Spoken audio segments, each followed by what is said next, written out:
వెనకాల పట్టుపట్లు కొని తెచ్చారు. నా ముందేసి కాల్చారు. ఇప్పుడు మనం వెళ్తున్నాం.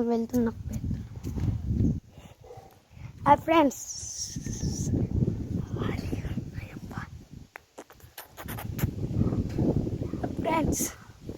చూడండి, ఇది మా ఊరు. ఇది పాలమట్ పక్క సైడ్ 2 మామిడి చెట్లు.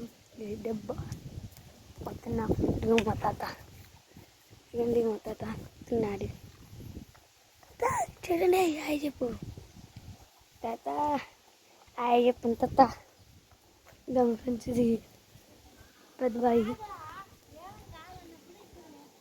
బాయ్ అన్నమాట. అది ఒక బాయ్ ఫ్రెండ్స్.